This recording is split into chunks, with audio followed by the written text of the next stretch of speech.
नमस्कार दोस्तों, मैं कृष्णपाल सिंह, सहायक आचार्य भूगोल आज आपके सामने उपस्थित हूँ एक नए वीडियो के साथ। और आज हम डिस्कस करने वाले हैं प्लेट विवर्तनिकी। आज हमारा जो टॉपिक है वो प्लेट विवर्तनिकी है, जो पृथ्वी के विभिन्न हिस्सों में होने वाली जो गतिशीलता है उससे रिलेटेड है। तो आज हम इस टॉपिक को डिस्कस करेंगे। तो सबसे पहले हम ये जानते हैं कि प्लेट किसे कहते हैं। तो प्लेट स्थल खंड का एक दृढ़ हिस्सा है हमारी संपूर्ण पृथ्वी का, जो हमने कल डिस्कस किया था कि स्थल खंड धरातल से लेकर 100 किलोमीटर की गहराई तक का जो भाग है, ऊपरी परत है, वो स्थल खंड कहलाती है। अब हमारी पृथ्वी के संपूर्ण स्थल खंड कई भागों में विभक्त है और इस दृढ़ स्थल खंड के टुकड़े को ही प्लेट कहा जाता है। ये प्लेट शब्द यहाँ हम देख सकते हैं लिखा हुआ है। प्लेट शब्द के सृजनकर्ता या सबसे पहले प्लेट शब्द टूजो विल्सन, जो कि कनाडा के भूगर्भ शास्त्री थे, इन्होंने दिया। तो प्लेट शब्द का जनक टूजो विल्सन थे, जबकि प्लेट विवर्तनिकी ये अलग शब्दावली है। प्लेट विवर्तनिकी या इंग्लिश में बोले तो प्लेट टेक्टोनिक। तो प्लेट विवर्तनिकी का मतलब पहले समझें। तो प्लेट विवर्तनिकी जो शब्द है ये मॉर्गन नामक विद्वान ने दिया था, और प्लेट विवर्तनिकी का मतलब है प्लेटों की गतिशीलता का अध्ययन। अर्थात जब हम पृथ्वी की इन प्लेटों की गतिशीलता का अध्ययन करते हैं तो वो जो शाखा है विज्ञान की वो प्लेट विवर्तनिकी के नाम से जानी जाती है। तो ये प्लेट विवर्तनिकी और ये प्लेट विवर्तनिकी का जो सिद्धांत है, ये तीन विद्वान थे, मैकेंजी, मॉर्गन और पार्कर। इन तीन विद्वानों ने 1961 में इस सिद्धांत को प्रतिपादित किया, जो प्लेट विवर्तनिकी के नाम से जाना जाता है। 1960 में हैरी हेस नामक एक विद्वान थे, जिन्होंने सागर नितल प्रसरण का अध्ययन किया और सागर नितल प्रसार संबंधी बहुत सी अपनी सिद्धांत को पुष्ट करने के लिए उदाहरण उन्होंने दिया। अटलांटिक महासागर का उन्होंने अध्ययन किया और भूचुंबकत्व के आधार पर यह प्रमाणित किया कि सागर की नितल में, सागर की तल में निरंतर प्रसार हो रहा है अटलांटिक महासागर में।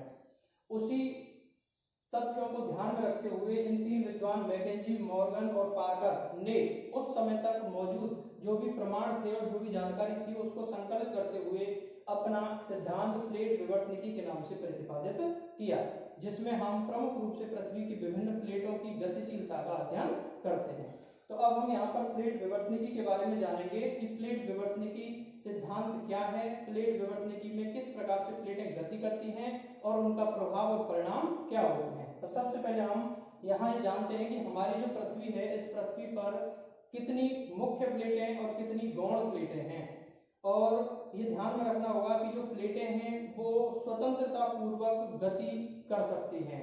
प्लेटें स्वतंत्रता पूर्वक गतिशील हैं। एक प्लेट दूसरी प्लेट से स्वतंत्रता पूर्वक किसी भी दिशा में भ्रमण कर सकती है, लेकिन यहाँ प्लेटों की गतिशीलता का मतलब ये नहीं है कि ये प्लेटें बहुत तेजी से गति कर रही हैं।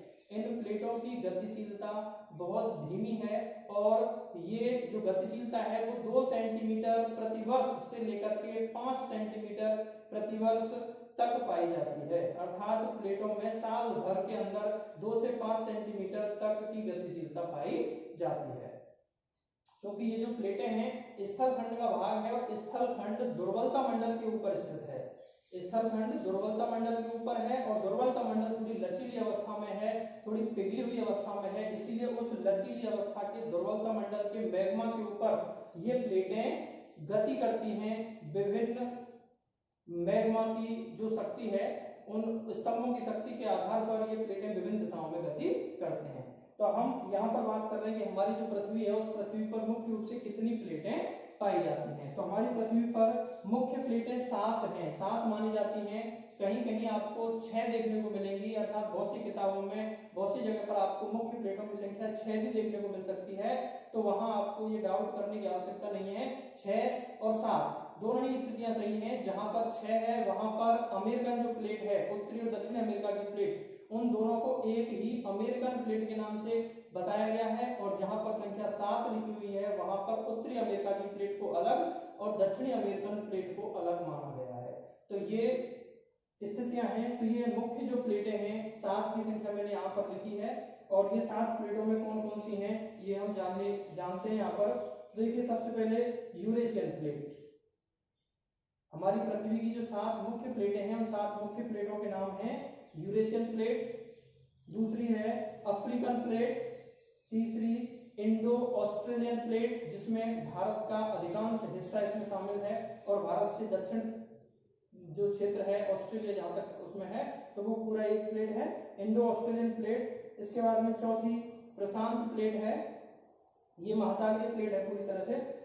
पांचवी उत्तरी अमेरिकन प्लेट, छठवीं जो है दक्षिणी अमेरिकन प्लेट है, और सातवीं अंटार्कटिक प्लेट। तो इस प्रकार से हमारी पृथ्वी पर ये 7 मुख्य प्लेटें या 7 बड़ी प्लेटें पाई जाती हैं। अब हम बात करते हैं कि क्या ये संपूर्ण 7 प्लेटें ही हमारे संपूर्ण धरातल स्थल मंडल या पृथ्वी के धरातल का निर्माण करती हैं? तो इन 7 प्लेटों के अलावा पृथ्वी के धरातल पर कुछ छोटी छोटी प्लेटें भी पाई जाती हैं जो इन 7 मुख्य प्लेटों से स्वतंत्रता पूर्वक गति करती हैं, अर्थात वो गौण प्लेटें भी स्वतंत्रता पूर्वक गति कर सकती हैं। और गौण प्लेटों की संख्या विभिन्न विद्वानों के अनुसार अलग अलग है, लेकिन सामान्यतः ये माना जाता है कि पृथ्वी पर लगभग 20 की संख्या में गौण प्लेटें पाई जाती हैं। और उन गौण प्लेटों में प्रमुख जो प्लेटें हैं वो जैसे नजका प्लेट है, कोकोस प्लेट है, अरेबियन प्लेट है, फिलीपींस प्लेट है, कैरेबियन प्लेट है। तो इस प्रकार से और भी कई प्लेटें हैं। तो ये लगभग 20 की संख्या में हमारी पृथ्वी पर गौण प्लेटें पाई जाती हैं। तो ये हमारी पृथ्वी पर विभिन्न प्लेटों का विन्यास था।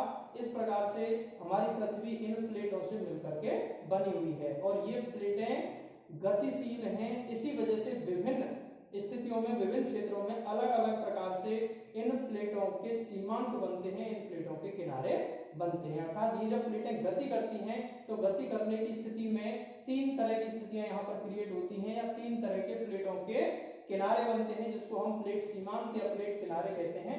हम यहाँ पर देख सकते हैं ये प्लेट सीमांत या किनारे यहाँ पर दिखाए गए हैं, और यहाँ आप देख सकते हैं 3 प्रकार के किनारे हैं। अर्थात इन विभिन्न प्लेटों की गतिशीलता की वजह से प्रमुख रूप से 3 तरह की स्थितियां उत्पन्न होती हैं, 3 तरह के किनारे उत्पन्न होते हैं। तो उनमें सबसे पहले है विनाशात्मक या अभिसारी किनारा। विनाशात्मक या अभिसारी किनारा। अभिसारी का मतलब है मिलने वाला किनारा। अर्थात ये स्थिति तब बनती है जब 2 प्लेटें एक दूसरे की ओर गति करती हैं। जब 2 विभिन्न प्लेटें एक दूसरे के आमने सामने गति करती हैं तो वो दोनों प्लेटों के किनारे आपस में मिलते हैं, 2 प्लेटें एक दूसरे से टकराती हैं, और टकराने की वजह से वहां पर प्लेट में जो भारी प्लेट होती है उस भारी प्लेट का क्षेपण हल्की प्लेट के नीचे हो जाता है। अर्थात हल्की प्लेट ऊपर चढ़ जाती है और भारी प्लेट का किनारा उस हल्की प्लेट के नीचे चला जाता है, और नीचे जाने पर उस भारी प्लेट का जो किनारा है जब वो ज्यादा गहराई में पहुंच जाता है तो तापमान की वजह से थोड़ा पिघल जाता है और उससे मैग्मा की उत्पत्ति होती है। अर्थात वहां पर उस प्लेट के क्षेपित किनारे का विनाश होता है, वो क्षेपित किनारा नष्ट होता है। इसीलिए हमने इस किनारे का नाम दिया विनाशात्मक किनारा। विनाशात्मक किनारा इसीलिए कहा क्योंकि यहाँ पर जो भारी प्लेट थी वो क्षेपित हुई, और क्षेपित होकर के उसका निचला जो भाग था वो टेम्परेचर की वजह से पिघला और वहां पर प्लेट का क्षय हुआ, प्लेट का विनाश हुआ। अब यहाँ इस विनाशात्मक या अभिसारी किनारे पर जबकि 2 प्लेटें आपस में टकराती हैं और एक प्लेट का क्षेपण होता है और दूसरी प्लेट उसके ऊपर चढ़ जाती है, तो यहाँ पर प्रमुख रूप से बलनों का निर्माण होता है, प्रमुख रूप से फोल्ड बनते हैं। अर्थात वहां पर प्लेट का जो किनारा है वो बलित हो जाता है, उसमें मोड़ पड़ जाते हैं, और इसी वजह से इन स्थानों पर मोड़दार पर्वतों का निर्माण हो जाता है। अर्थात जब बलन थोड़ा ज्यादा होता है तो वहां पर मोड़दार पर्वतों का निर्माण होता है। तो ये विनाशात्मक किनारा है। यहाँ मैंने डायग्राम भी बना करके थोड़ा सा बताने का प्रयास किया है। तो यहाँ आप देख सकते हैं ये एक प्लेट है, ये दूसरी प्लेट है, और दोनों ही प्लेटें तीर के निशान से आप स्पष्ट देख सकते हैं कि दोनों ही प्लेटें एक दूसरे की ओर गमन कर रही हैं, और एक दूसरे की ओर गमन करने पर ये प्लेट दूसरी प्लेट के ऊपर चढ़ जाती है और जो दूसरी प्लेट है वो नीचे की तरफ क्षेपित होती है। अर्थात एक प्लेट जो भारी है वो क्षेपित होती है और जो हल्की प्लेट है वो ऊपर चढ़ जाती है। तो इस प्रकार से ये जो किनारा है विनाशी या अभिसारी किनारा है, और विनाशी या अभिसारी किनारे पर प्रमुख रूप से बलन और मोड़दार पर्वतों का निर्माण होता है। अब हम बात करते हैं प्लेट सीमांत का दूसरा प्रकार, अर्थात दूसरी स्थिति क्या हो सकती है कि जब विभिन्न प्लेटें आपस में गति करें तो दूसरी कंडीशन ऐसी हो सकती है कि प्लेटें एक दूसरे से दूर खिसक रही हों, अर्थात जब दो प्लेटें एक दूसरे के विपरीत गमन करती हैं तो स्थिति ये बनती है कि वो एक दूसरे से दूर हटती है तो दूसरे प्रकार का किनारा बनता है, दूसरे प्रकार की स्थिति उत्पन्न होती है जिसको हम अपसारी किनारा या रचनात्मक किनारा कहते हैं। अपसारी का मतलब ही है दूर हटना।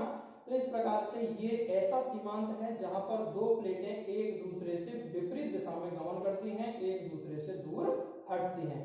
इसको हम रचनात्मक किनारा भी इसलिए बोलते हैं क्योंकि यहाँ पर जब दो प्लेटें एक दूसरे से विपरीत गमन करती हैं तो वहां पर दरार या भ्रंश का निर्माण होता है और उस भ्रंश में चूंकि दबाव ऊपर चढ़ जाता है तो नीचे की दुर्बलता मंडल का जो मैग्मा है वो मैग्मा ऊपर की तरफ आ जाता है और ऊपर मैग्मा आने की वजह से वहां पर नई क्रस्ट का निर्माण हो जाता है, नई भूपर्पटी का निर्माण होता है, अर्थात वहां नई चट्टानों का निर्माण होता है, वहां परपटी निर्मित होती है। इसीलिए इस किनारे को रचनात्मक किनारा भी कहा जाता है। तो ये रचनात्मक किनारा है जो कि प्लेटों की विपरीत दिशा में गमन करने पर बनता है। और यहाँ लिखा हुआ है इस रचनात्मक किनारे पर रचनात्मक भ्रंश बनेगी, अर्थात एक ऐसी दरार बनेगी जहां पर नई परपटी का निर्माण होगा, नई क्रस्ट का निर्माण होता है और सागर नितल प्रसरण वाली जो कंडीशन है वो रचनात्मक किनारे पर ही संपन्न होती है। जहां रचनात्मक किनारा होगा वहीं पर नीचे से मैग्मा ऊपर आकर के नई क्रस्ट का निर्माण करेगा, नई भूपर्पटी का निर्माण करेगा और सागर नितल प्रसरण की स्थिति बनेगी। तो इस प्रकार से इस रचनात्मक किनारे पर यह कंडीशन बनती है। यहाँ डायग्राम में स्पष्ट देखा जा सकता है दो प्लेटें एक दूसरे के विपरीत गमन कर रही है और विपरीत गमन कर रही है तो बीच में थोड़ा गैप पैदा हो रहा है, अर्थात बीच में दरार पैदा हो रही है और उस दरार में नई परपटी का निर्माण होगा, नीचे से मैग्मा ऊपर आएगा। तो ये जो दूसरी कंडीशन है ये रचनात्मक या अपसारी किनारे की है। अब हम बात करते हैं इसके अलावा भी एक और स्थिति बन सकती है जबकि प्लेटें ना तो एक दूसरे से विपरीत गमन करती हैं और ना ही एक दूसरे के आमने सामने गमन करती हैं। तो तीसरी जो स्थिति है ऐसा भी हो सकता है कि दो जो प्लेटें हैं वो एक दूसरे के बगल से सरक जाएं, एक दूसरे के बगल से सरक जाएं। यहाँ डायग्राम दिखाया हुआ है, इसमें ये प्लेट और दूसरी प्लेट और दोनों ही प्लेटें एक दूसरे के साइड बाई साइड खिसक रही हैं, दोनों प्लेटें एक दूसरे के अगल बगल से सरक रही हैं। आप समझ सकते हैं यहाँ तो ये इस तरह से अगल बगल से सरकेंगी, इस तरह से सरकेंगी और ऐसी स्थिति में उनके बीच में ना तो कोई नई दरार बनकर के नई क्रस्ट का निर्माण होगा और ना ही वहां विनाश वाली स्थिति उत्पन्न होगी, अर्थात एक दूसरे के ऊपर चढ़ने की स्थिति भी नहीं होगी। तो ऐसी स्थिति में ना तो प्लेट का विनाश होता है और ना ही कोई नई क्रस्ट का निर्माण होता है। इसीलिए इस प्रकार का जो किनारा होता है उसको संरक्षी किनारे के नाम से जाना जाता है। तो ये संरक्षी किनारा है, नाम से ही स्पष्ट है।